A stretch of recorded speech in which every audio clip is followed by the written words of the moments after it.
মুসলমানরা বিশ্বনবীকে ছাড়া পৃথিবীর আর কোন মানুষকে তাদের নেতার মডেল, নেতার আদর্শের উৎস এবং নেতৃত্ব হিসেবে, ইবাদতের নমুনা হিসেবে আর পৃথিবীতে কাউকে মেনে নিতে পারে না। যদি মেনে নাই, যদি কোন রাসূল সাল্লাল্লাহু আলাইহি সাল্লাম ছাড়া কোন মানুষের দাসত্ব, কোন মানুষের নেতৃত্ব, কোন মানুষের তৈরি আইনকে নিজের জীবন পরিচালনার পথে হিসেবে গ্রহণ করে, রব্বুল আলামিন স্পষ্ট ভাষায় কোরআনে বলছেন, আবু জেহেল, সাইবা, উতবা এবং ইসলাম বিরোধী শক্তিদেরকে যেভাবে ধ্বংস করেছেন, কিয়ামতের মাঠে যেভাবে তারা অভিশপ্ত হবে, লাঞ্ছিত হবে, অপমানিত হবে, পৃথিবীতে যারা আল্লাহ এবং রব্বুল আলামিনের বিধান ছাড়া, মানুষের তৈরি আইন, বিশ্বনবীর আদর্শ ছাড়া আর কোন মানুষের আদর্শকে যারা অনুসরণ করবার চেষ্টা করবে, কিয়ামতের মাঠে ঠিক তাদের ওই আবু জেহেল, সাইবা, উতবাদের সাথে তাদের হাসর নাসর সংগঠিত হবে। ঠিক কিনা বলেন? সম্মানিত উপস্থিতি, এই পৃথিবীতে আমরা দেখেছি ইসলাম পূর্ব সময় তখন ছিল, যখন ইসলামের আগমন ঘটে নাই, ঠিক তখন ওই সময়টা ছিল আইয়ামে জাহিলি যুগ, বর্বরতার যুগ, মূর্খতার যুগ। সে সময় মানুষ তার স্রষ্টার সাথে পরিচয় ছিল না। সে সময় মানুষ যে রব তাকে নিঃশ্বাসের ব্যবস্থা করলেন, তার রিজিকের ব্যবস্থা করলেন, তার সুন্দর এই শরীরটাকে নিয়ামত দিয়ে পরিপূর্ণ করে দিলেন, তামাম পৃথিবীটাকে তার জন্য বসবাস উপযোগী করে দিলেন, পৃথিবীর সমস্ত মাখলুককে যে রব, যে স্রষ্টা মানুষের অনুগত করে দিলেন, সেই স্রষ্টার পরিচয় মানুষের কাছে ছিল না। তারা জানতো না এই নিয়ামত দিয়ে তামাম পৃথিবীটাকে পরিপূর্ণ কে করে দিল। এই স্রষ্টার সাথে তার সম্পর্ক ছিল না। ঠিক এমন এক স্রষ্টার সাথে পরিচয় করে দিয়েছিলেন রাসূলুল্লাহ সাল্লাল্লাহু আলাইহি ওয়াসাল্লাম। সম্মানিত উপস্থিতি, আমরা দেখেছি যতদিন এই পৃথিবীতে আল্লাহর বিধান দিয়ে রাষ্ট্র পরিচালিত হয় নাই, ততদিন এই পৃথিবীতে কেউ কোনোদিন শান্তি ফিরিয়ে আনতে পারে না। অতীতের ইতিহাস, আপনি ইতিহাসকে দেখেন, ইতিহাস কারো বাপ দাদার তৈরি নয়। ইতিহাসকে আপনি জুলুম করে পরিবর্তন করতে পারেন, কিন্তু ইতিহাসকে চিরদিনের জন্য আপনি মুছে দেওয়ার ক্ষমতা পৃথিবীতে কারো নেই। ঠিক কিনা বলেন?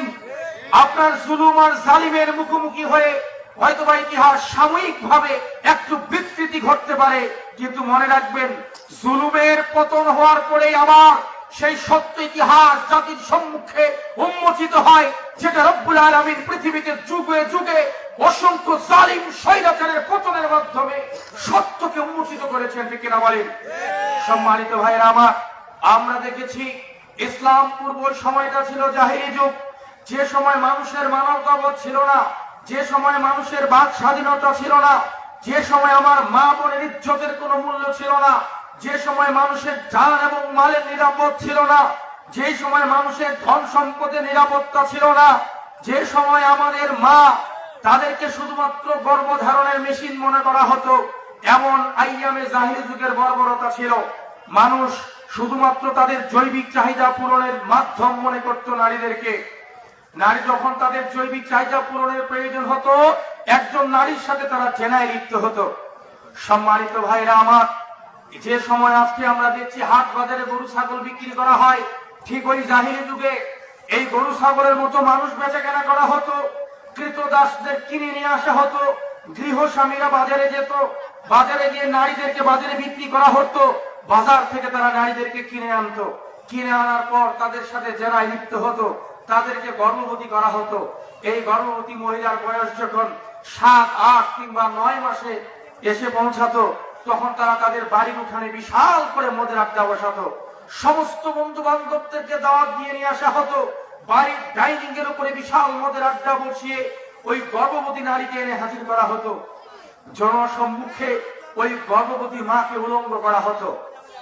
শুধু তাই নয়, ওই গর্ভবতী মা, এই 9 মাস, 8 মাস, 7 মাসের গর্ভবতী মাকে প্রকাশ্য দিবালোকে ধারালো অস্ত্র দিয়ে তার পেটটাকে ছিঁড়ে জীবন্ত সন্তানকে পেট থেকে টেনে হিচড়ে বের করা হতো। বের করার পর ওই সন্তানকে এক প্রান্তে রাখা হতো, আর ওই মাকে আরেক প্রান্তে রাখা হতো।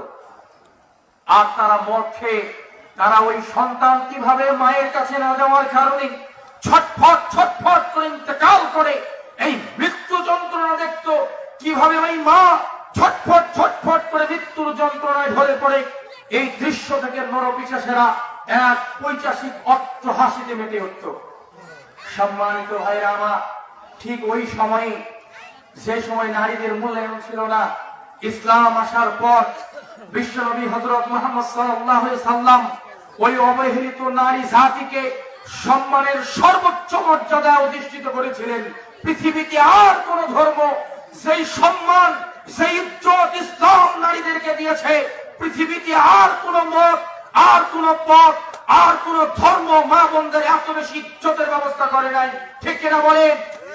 আজও আমরা বলতে চাই, যারা আজকে আমাদের নারীর অধিকারের কথা বলে, রাস্তাঘাটে মঞ্চায়ন করার চেষ্টা করে, নারী অধিকার আন্দোলনের নামে, নারীদের অধিকার আন্দোলনের নামে যারা রাস্তায় আমার মা বোনের ইজ্জতকে লেলিয়ে দেয় মানুষের সামনে, আমরা স্পষ্ট ভাষায় বলে দিতে চাই, তোমাদের এই পথ, তোমাদের এই মত, তোমাদের এই ব্যবসা কোনদিন সফল হবে না। মা বোনদের ইজ্জত সেদিন এই জমিনে প্রতিষ্ঠিত হবে, সেদিন এই জমিন বিশ্ব নবীর আদর্শ রব্বুল আলামিনের কোরআন দিয়ে রাষ্ট্র পরিচালিত হবে। ঠিক কিনা বলেন? অতএব আমরা বলতে চাই, এই ব্যবসার পরিসমাপ্তি ঘটাতে হবে। অতএব যদি আমরা নারীদের অধিকার প্রতিষ্ঠা করতে চাই, আল্লাহর এই জমিনে আল্লাহর আইনকে বাস্তবায়ন করতে হবে। ঠিক কিনা বলেন?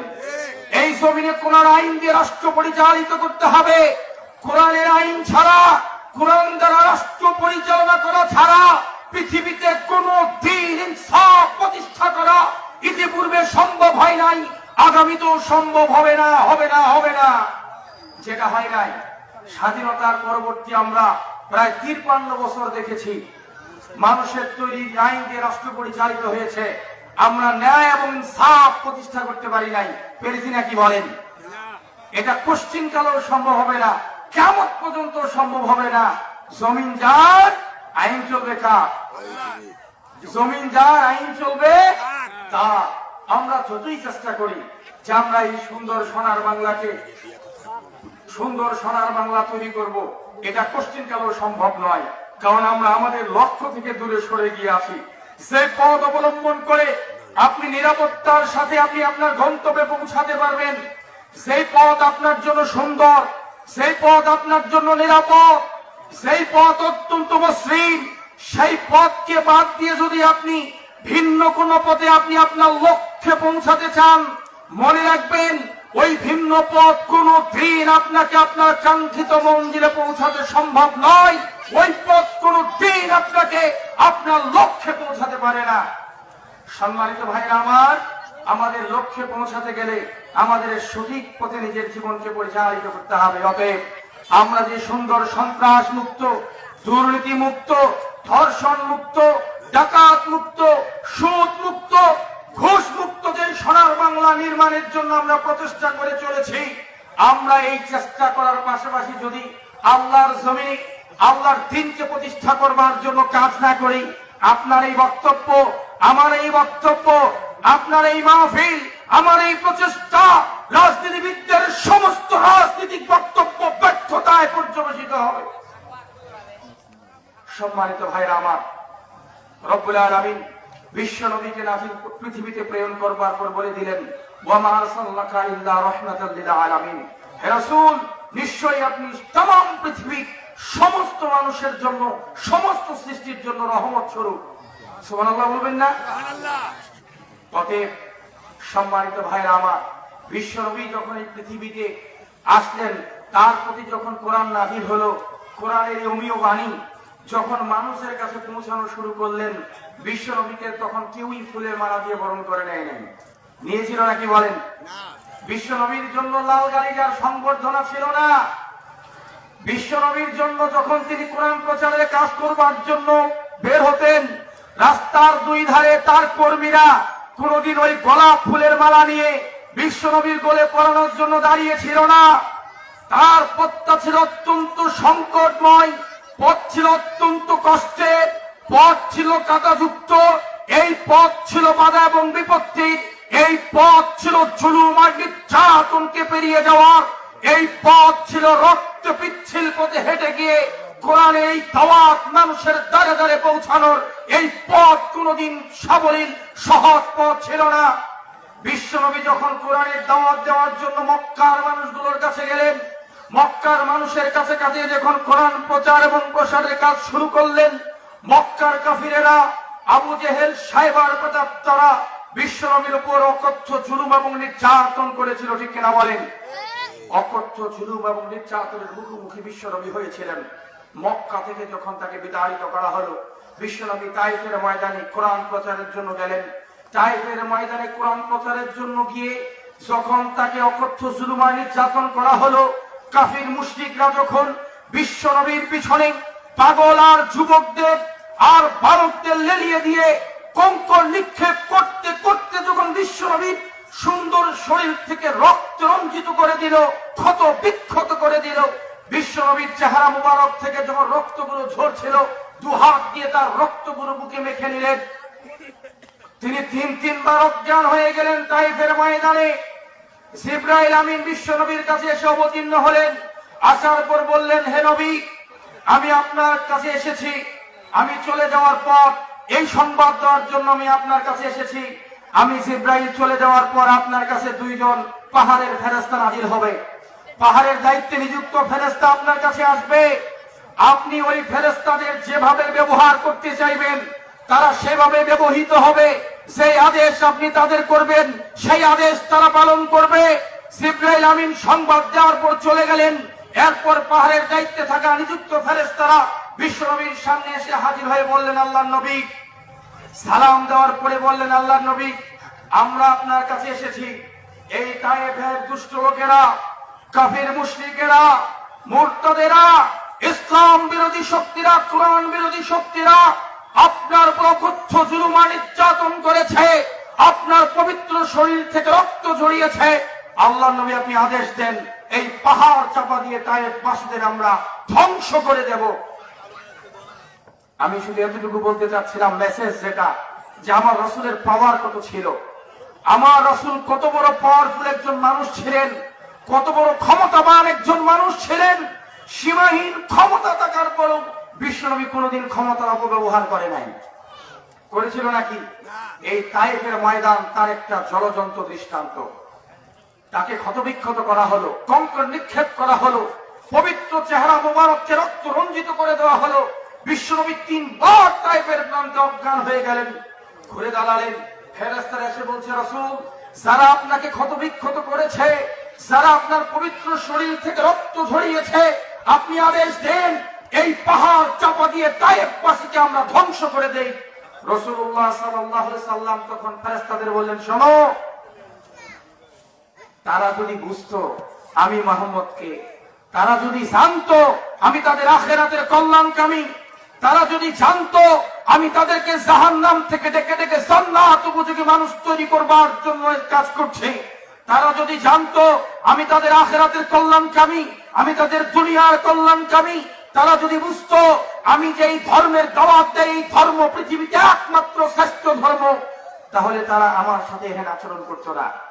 অতএব তোমরা যদি এই পাহাড় চাপা দিয়ে আজকে তায়েফবাসীদেরকে ধ্বংসই করে দাও, সেই কোরআনের দাওয়াত দেওয়ার জন্য রব্বুল আলামিন আমাকে পৃথিবীতে পাঠিয়েছেন, এই কোরআনের দাওয়াত আমি কাদের মাঝে দেব?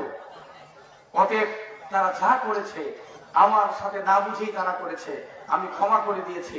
রাসূলুল্লাহ সাল্লাল্লাহু আলাইহি ওয়াসাল্লাম আসমানের দিকে তাকিয়ে বলেন, আল্লাহ, এই তায়েফবাসী যা করেছে না বুঝে করেছে, না চিনে করেছে, অতএব আমি বিশ্বনবী তাদের ক্ষমা করে দিলাম, আপনিও তায়েফবাসীকে ক্ষমা করে দেন। কি বুঝলেন? আমার বিশ্বনবী কত বড় পাওয়া। ফেরেশতারা বলছে আপনি খালি আদেশ দেন, চাপা দিয়ে ধ্বংস করে দেন। আর পৃথিবীতে আমাকে 10 বছর আগে কে থাপ্পড় মারলো, 10 বছর পরে তার 10টা থাপ্পড় না দেওয়া পর্যন্ত আমার শরীরে রক্ত ঠান্ডা হয় না। ঠিক কিনা বলেন? এই আদর্শ বিশ্বনবীর হতে পারে না, এই আদর্শ কোরআন এবং সুন্নাহ অনুযায়ী হতে পারে না।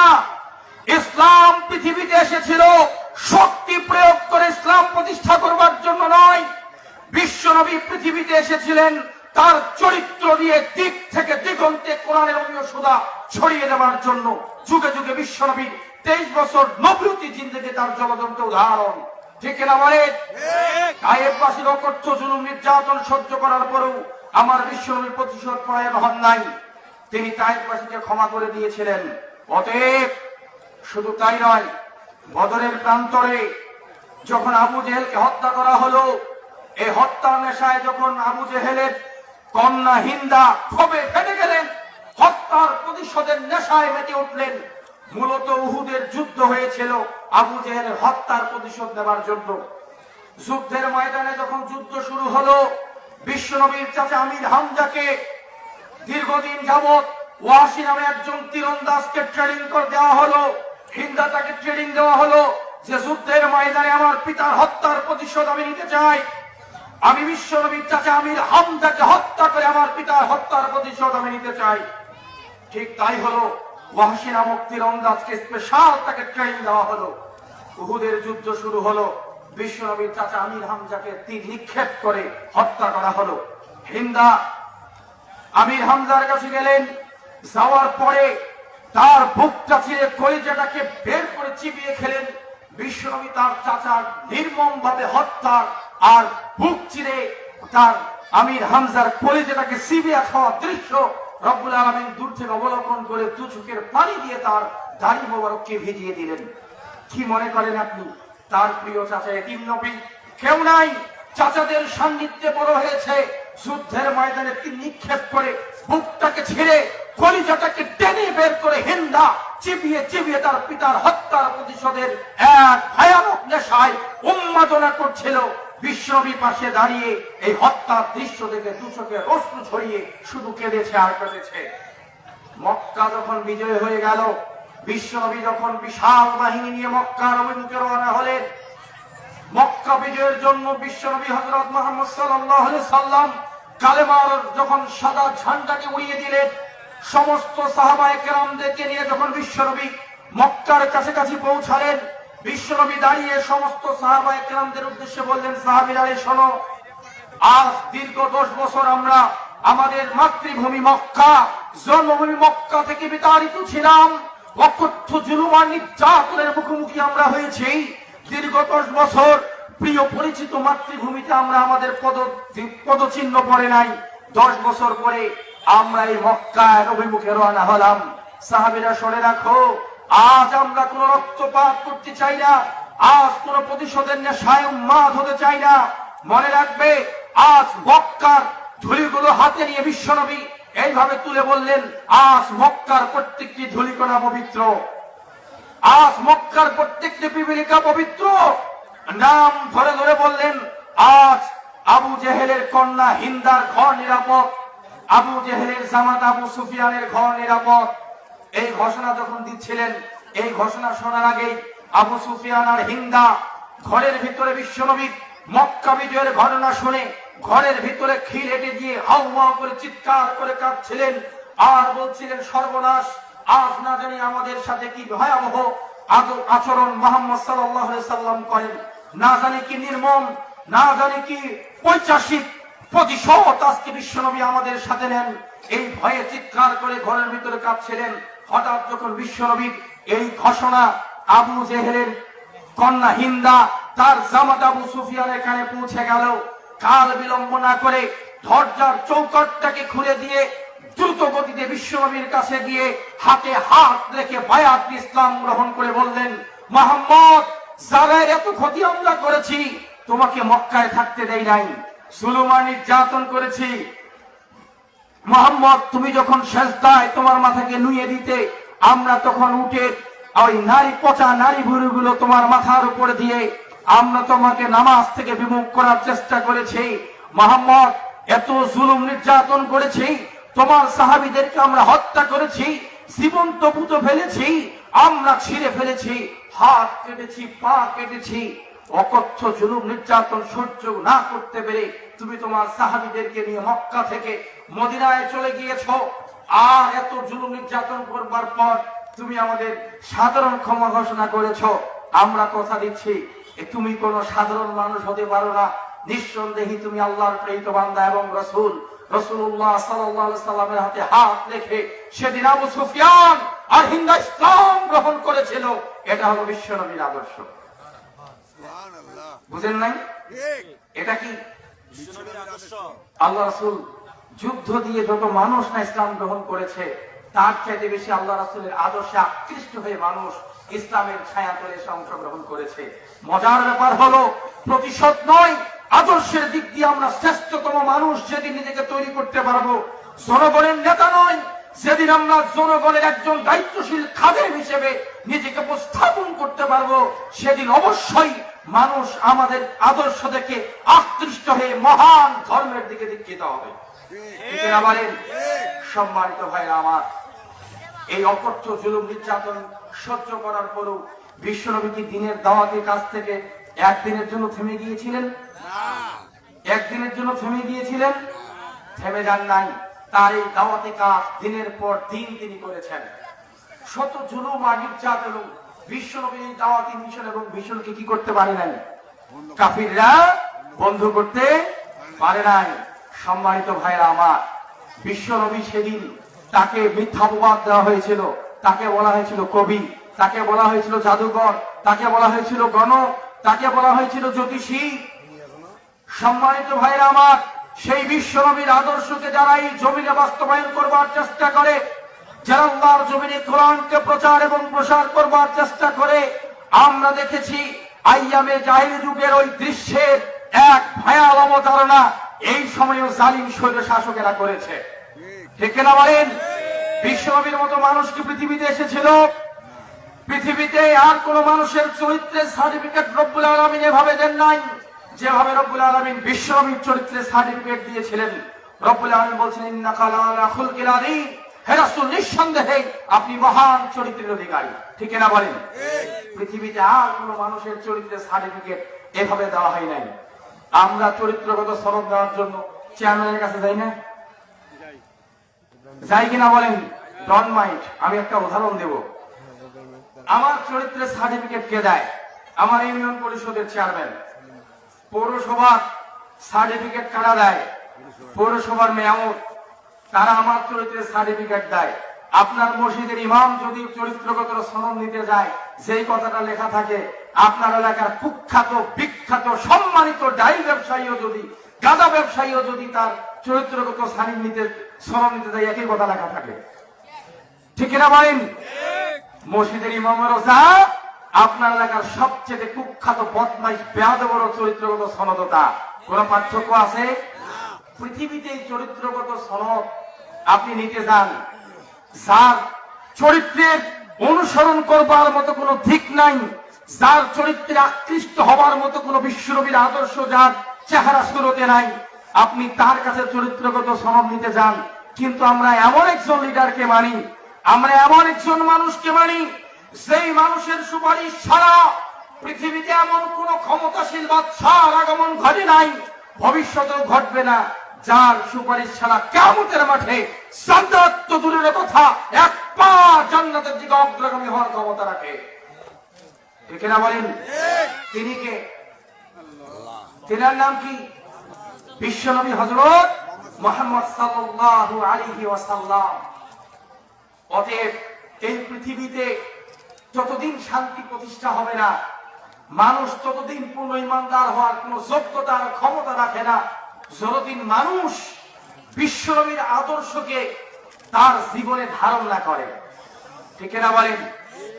কত নেতাকে আপনি মানলেন, কত নেতার জন্য রাজপথ মুখরিত করে দিলেন। আপনাকে বলে যাই, কিয়ামত পর্যন্ত আপনার কোন নেতা আপনার তিল পরিবারের কল্যাণময় আনার ক্ষমতা রাখে না। যদি আপনি বিশ্বনবীর আদর্শ অনুসরণ করতে না পারেন, আপনার দুনিয়া বৃথা চলে যাবে, আপনার আখিরাত বৃথা চলে যাবে। আপনি ততক্ষণ নেতার আনুগত্য করবেন যতক্ষণ আপনার নেতা কোরআন এবং সুন্নাহর উপর প্রতিষ্ঠা থাকবে। আপনি ততক্ষণ ওই নেতার আনুগত্য করার ক্ষমতা রাখেন যতক্ষণ আপনার নেতা আপনাকে কোরআন এবং সুন্নাহর দিকে ডাকবে। এর বাইরে কোন নেতা যদি আপনাকে ডাকে, তার আনুগত্য করা একজন মুসলমান হিসেবে আপনার জন্য হারাম। ঠিক কিনা বলে? ঠিক কিনা বলে? অতএব বিশ্বনবী হলেন আমার একমাত্র আদর্শের মডেল। তিনি আমার ইবাদতের নমুনা, তিনি আমার চরিত্র নির্মাণের মূল ভিত, তিনি আমার জান্নাতের সুপারিশকারী, তিনি আমার আদর্শের মডেল, তিনি আমার কাউসারের মালিক। কিয়ামতের মাঠে তার সুপারিশ নিয়ে যদি আমাকে জান্নাত যেতে হয়, পৃথিবীতে নেতা মানবেন কাকে বলেন? কাকে নেতা মানবেন বলেন? আশ্চর্য ব্যাপার। কাকে নেতা মানবেন বলেন? বিশ্বনবী হযরত মুহাম্মদ সাল্লাল্লাহু আলাইহি ওয়াসাল্লামকে।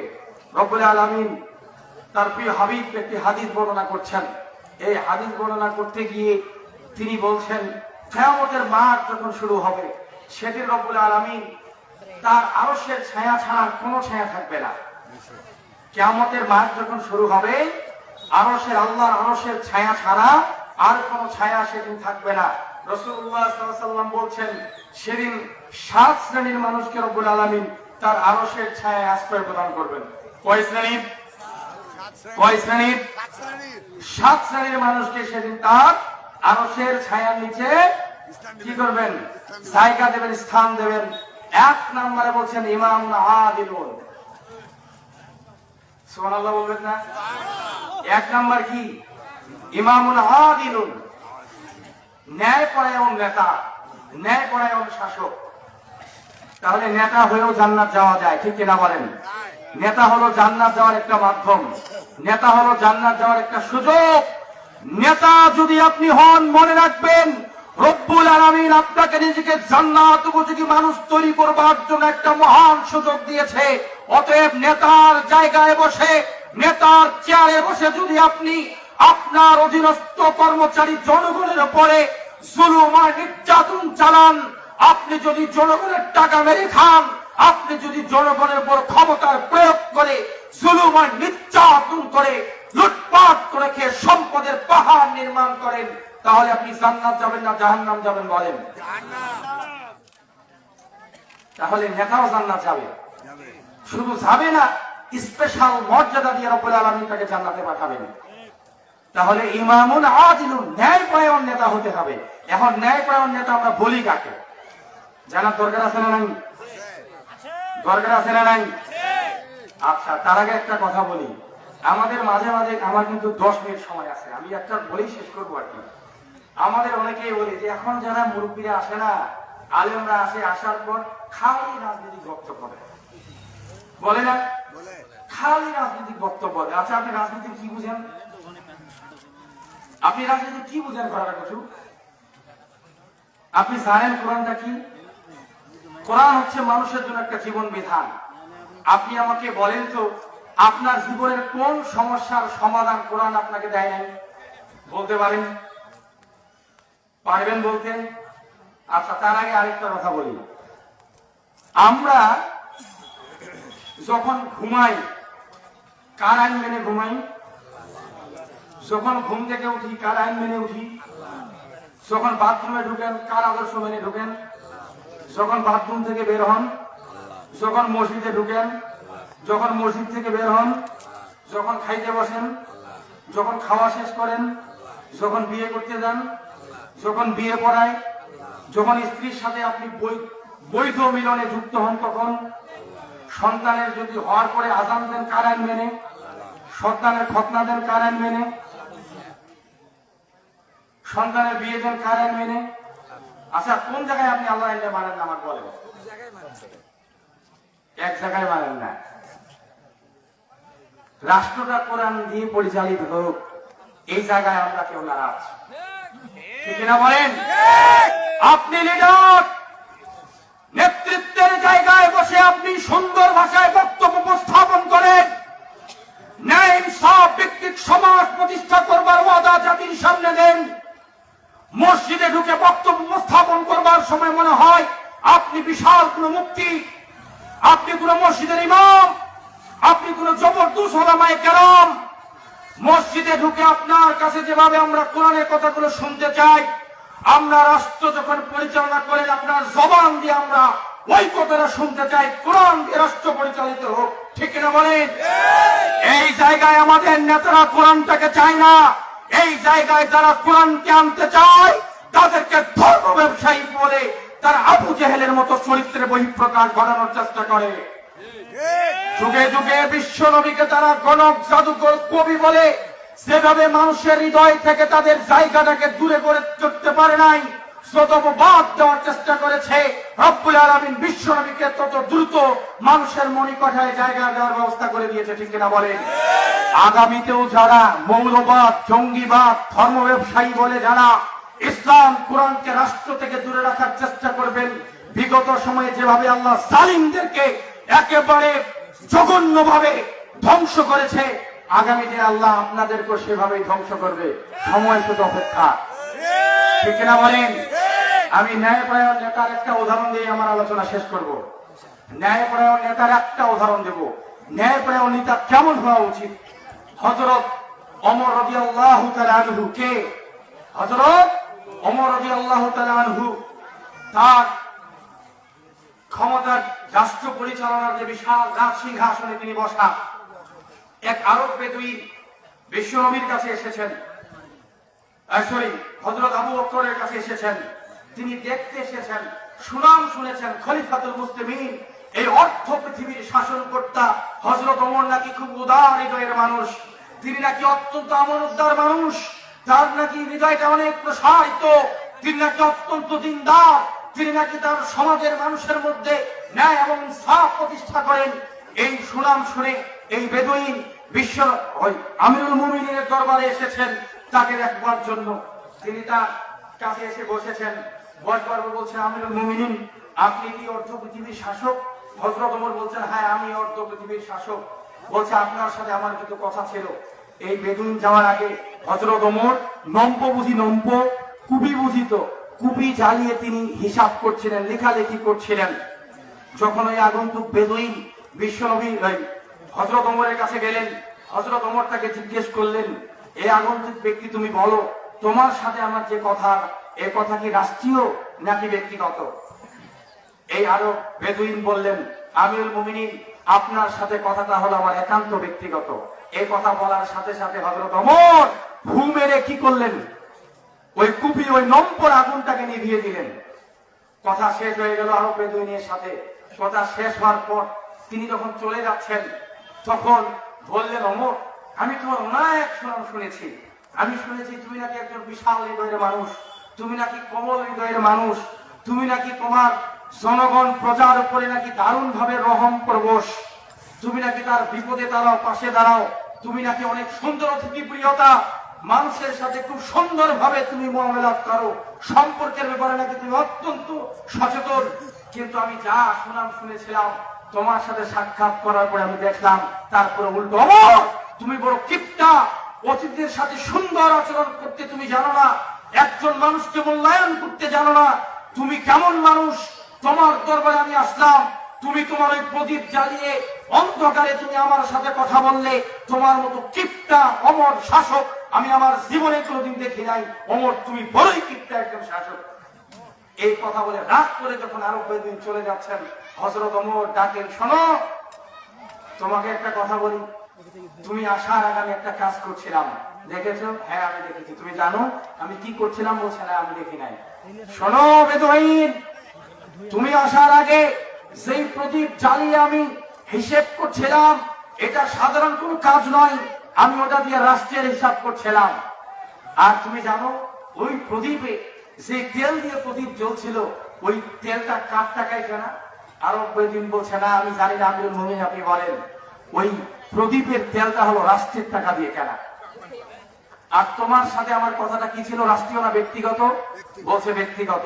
শোনো, আমি আমিরুল মুমিনিন, অর্ধ পৃথিবীর শাসনকর্তা, আমি ওই রাষ্ট্রের কেনা তেলের প্রদীপ জ্বালিয়ে যদি আমি আজ তোমার সাথে আলাপচারিতায় মগ্ন হতাম, কাল কঠিন কিয়ামতের মাঠে রব্বুল আলামিনের দরবারে আমি আমানতের খেয়ানতকারী হিসেবে স্থাপিত হতাম।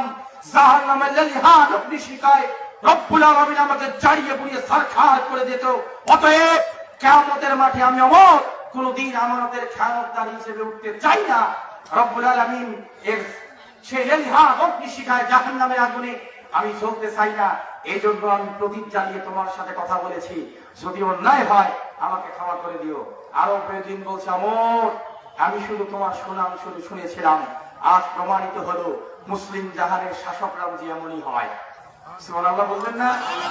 আর আমাদের জনপ্রতিনিধিরা হয় রাষ্ট্রের টাকা জনগণকে না দিয়ে কোটি কোটি টাকা বেড়ে খেয়ে সম্পদের পাহাড় নির্মাণ করে। 1 বিঘা সম্পত্তির মালিক রাষ্ট্রীয় ক্ষমতায় যাওয়ার পর হাজার হাজার কোটি টাকার মালিক হয়। সাইকেল চালানোর মালিক রাষ্ট্রীয় ক্ষমতায় যাওয়ার পর কোটি কোটি টাকার গাড়ি বাড়ি নির্মাণ করে এই সমস্ত চরিত্রহীন লম্পট বদমাইশ লুটেরা এবং চরিত্রহীন লম্পট লিডারদের দিয়ে কোনোদিন সোনার বাংলা দুর্নীতিমুক্ত সোনার বাংলা নির্মাণ সম্ভব নয়। ঠিক কিনা বলেন? অতএব আগামীতে যদি সোনার বাংলাদেশ আমরা নির্মাণ করতে চাই তাহলে সোনার মানুষের হাতেই এই রাষ্ট্রের ক্ষমতা ন্যস্ত করতে হবে। ঠিক কিনা বলেন? আদর্শবান মানুষের হাতেই ক্ষমতা ন্যস্ত করতে হবে। ঠিক কিনা বলেন? এর বাইরে গাঁজাখোর, ভাঙখোর, জুয়াখোর, ঘুষখোর, সুদখোর, বেনামাজি, জুলুমবাজ, মিথ্যাবাদী কোন মানুষকে ভোট দিয়ে নেতা নির্বাচিত করে আগামীর বাংলাদেশকে আবার আমরা জুলুমবাজের হাতে দিতে চান আপনারা? চান আপনারা? কারা কারা চান না? দুহাত তুলে দেখান, দুহাত তুলে দেখান। লিল্লাহি তাকবীর, লিল্লাহি তাকবীর। আমরা আল্লাহর কাছে বলি, আল্লাহ এই কোটি কয়েক মানুষের হাত খুলে গিয়ে আপনি আপনার দিনের জন্য কবুল ও মঞ্জুর করে দেন। এখন আগামীকাল যদি কেউ বলে কে যেন একজন আসছিল, আসে ভোট চাই গেছে, কথা বুঝেন নাই? ওখানে ধরবেন, ধরার পরে বলবেন আমি কি ভোট খারাপ মানুষের পক্ষে চাইছি?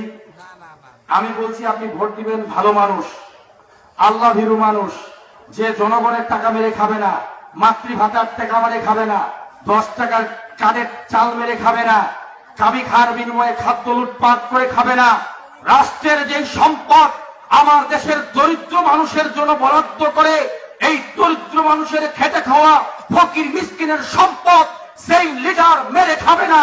সুন্দরভাবে যারা রাষ্ট্রের প্রাপ্যটা জনগণের কাছে পৌঁছে দিবে, এই সমস্ত সোনার সুন্দর নেতৃত্বের হাতে আগামীর বাংলাদেশ তুলে দিয়ে আমরা সুন্দর সোনার বাংলাদেশ নির্মাণ করতে চাই। বৈষম্য বিরোধী ছাত্র আন্দোলনে যারা জীবন দিয়েছিল আগামীর বাংলাদেশ লুটপাটের বাংলাদেশ দেখার জন্য জীবন ঢেলে দেয় নাই। কোন রাজনীতিবিদের কৃতিত্ব ছিল না। 17 বছর আন্দোলন করা হয়েছে, জালিম স্বৈর শাসককে কেউ জমিন থেকে বিতাড়িত করতে পারে নাই। এই বাংলার দামাল ছেলেরা যেদিন খুশি উঠেছিল সেই দিন স্বৈর শাসকের পতন নিশ্চিত করেছিল। 2000-এরও বেশি ছাত্র রাজপথে বুকের তাজা খুন ঢেলে দিয়ে। অতএব আবু সাইদের মুগ্ধের বাংলাদেশে আমরা কোন লুটপাট আর জনগণের সম্পদ মেরে খাওয়া শাসককে আমরা আগামী নেতৃত্বে দেখতে চাই না। ঠিক কিনা বলেন? আমরা আর মানুষের দাসত্ব পাঁচাটা গোলামি করতে চাই না। ঠিক কিনা বলেন? আমরা আগামীতে মুসলিম হিসেবে এক রব্বুল আলামিনের কাছে, আইনের কাছে শিরকে নত করে বিশ্বনবীকে আদর্শ নেতা মেনে আগামী সোনার বাংলা, দুর্নীতিমুক্ত সোনার বাংলা এবং কোরআনের বাংলাদেশ হিসেবে দেখতে চাই। রব্বুল আলামিন আমাদের কবুল করুক, জনপদের মানুষকে কবুল করুক। রাষ্ট্রীয় দায়িত্বে সৎ, যোগ্য, বলিষ্ঠ নেতৃত্ব, সাহসী মানুষের হাতে নেতৃত্ব তুলে দিক, যাদের নেতৃত্বে আমার সোনার বাংলাদেশের মা বোনেরা নির্ভয়ে রাস্তা হাঁটবে আর মা ঘরে বসে মায়ের ইজ্জত হারাবার ভয় করবে না। এমন একটা সোনার বাংলা তৈরি করতে চাই যে সোনার বাংলায় আমি আমার কলিজার টুকরো সন্তানকে বিশ্ববিদ্যালয়ে ভর্তি করে দেওয়ার পর আমার সন্তানের লাশ দেখার প্রতীক্ষায় আমি আর থাকবো না। এমন সোনার বাংলা তৈরি করতে চাই যোগ্য মানুষেরা বিতাড়িত হয়ে সম্পদ আর ক্ষমতার মহড়া দাপটে যারা চাকরি পাবে, মেধাবীরা কি হবে? দূরে সরে যাবে। এই বৈষম্যের বাংলাদেশ আমরা আর দেখতে চাই না। আগামীর বাংলাদেশ দেখতে চাই বৈষম্যমুক্ত সোনার বাংলাদেশ। সেই বাংলাদেশে শুধু শান্তির সুশীতল ছায়া বয়ে যাবে, সুশীতল বাতাস বয়ে যাবে। এই জনপদের মানুষ নির্বিঘ্নে সশ্বাসে শুধুমাত্র এক দূষণমুক্ত বায়ু গ্রহণ করার মাধ্যমে জীবন যাপন করতে পারবে। রব্বুল আলামিন এমন একটি সুন্দর সোনার বাংলা উপহার দিক। এতটুকু কথা বলেই আমার কথা শেষ করছি।